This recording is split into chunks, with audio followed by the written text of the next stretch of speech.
Hi, my name's Matthew Kidman, and today we're going to dial up on our old favourite Telstra. And who would have thought 12 months ago that the stock would be up 50%? I can't remember one person telling me 12 months ago you have to buy Telstra, but here we are. It's going to the sky. It's been one of the best performers. And joining me to talk about Telstra is Michael Wayne from Medallion Financial and Henry Jennings from Marcus Today. Welcome, gentlemen. Start with you, Henry. Has there been one catalyst that's got Telstra's share price going? Because it's got under our guard.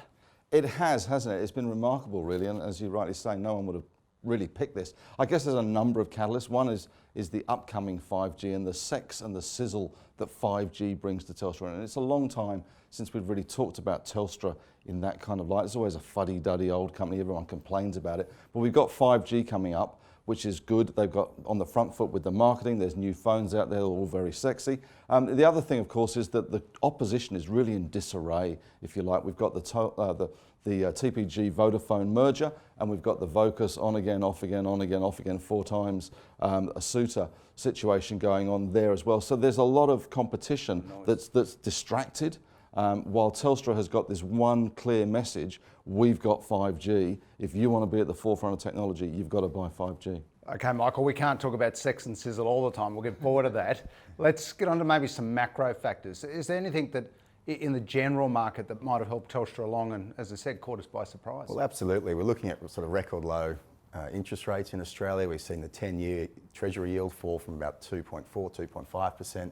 12 months ago, it's down to about 1.4% now. So that yield trade is very much coming to the fore, I think, again, with some of these names. And Telstra's a beneficiary of that, along with some of these other But they cut their dividend, and we all waited for that, and that was supposed to be the death knell. They did, but I think the market knows that the earnings of Telstra are in decline. They know they've got this big earnings hole coming when the NBN payments cease. They know that dividends have been cut. So people have got their head around that, I think, and they're now looking to the future and looking for some of the positives that might be out there. There's also issues, or not issues, but they're undertaking a restructure, if you like, getting their headcount down, reinvesting in their IT systems. And I think that productivity drive has also caught a positive tailwind. Now, should we talk about NBN? It's been a disaster, cost too much, it's been no good for Telstra. What about now? Is NBN actually sorting itself out and helping Telstra possibly?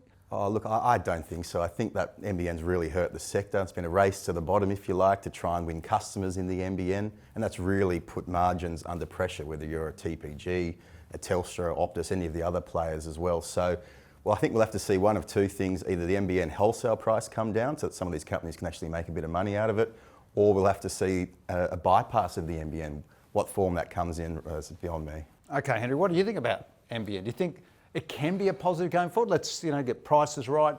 Telstra's they've kept a fair bit of market share. They have kept a lot of market share with NBN. It has been, as Michael says, a race to the bottom in terms of pricing. And there were some stories around before the election that Labor, if they won power, they would write down the holding value of NBN, and that would result in the wholesale price coming down.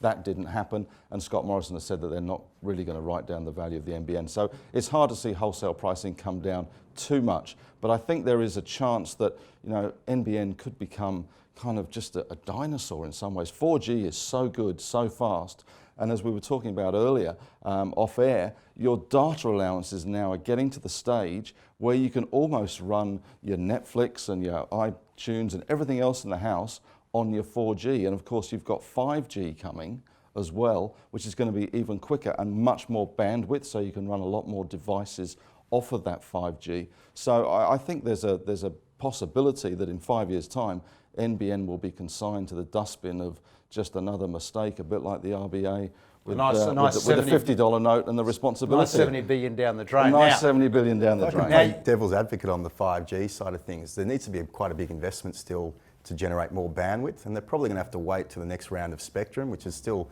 2-3 years away. 6G. So 6G. Who knows? There's still a lot of water to go under the bridge, right, before Telstra reap all the benefits from this 5G. It's certainly they've got the head start, but it's no, they haven't kicked the goal just yet. All right, let's earn our money now. Yep. 50% up. Yep. Is it better than the other players better investment Yes. than the other players in the sector still have had all the problems? I think so. I mean, there's still the carrier with the coverage. And you only have to go outside of major cities into the regions and you realise, I mean, I was in the Southern Highlands a few weeks ago and having my Optus phone it was hopeless. Whereas my wife on Telstra, everywhere we went, not a problem. So they've still got a significant advantage. For whatever faults Sol Trujillo had, he did put lots of money into building the best network. And I think that is ultimately going to pay off in this battle because they still have the best coverage. And it's not just about Sydney Central, it's not just about Melbourne Central, it is about the regions as well. And I think Telstra will become, there's a hole in their earnings, and I think we can now see across the valley, right, if you like, and we can see that maybe there's sunshine, milk and honey across the valley. All right, Michael, this is your chance. What do you think? Look, I find it very difficult Best to be of breed. excited about Telstra, to be honest. They've got declining earnings, declining dividends, average revenue per user is under pressure still. They've got the old fixed line network they've still got to work through. So when looking at the telco space, looking at Telstra in particular, look, 650 to the upside is probably an exaggeration, 270 to the downside was probably too undervalued. The fair value is probably around this level in my view. At the moment, if I was going to take a pick out of TPG or Telstra, I'd probably look at sort of TPG for that binary outcome. If they manage to get their merger through the courts with Vodafone, then I think you can see a big spike up in valuation. With something like Telstra, it's obviously the more safer play. You know, they've got the position of incumbency, but with incumbency, you have competition nibbling away at your feet. So I'll be steering clear of most things in that sector, to be honest. Some like sex, some like sizzle, some don't like sex and sizzle. But by G, 5G's got the old girl up and running.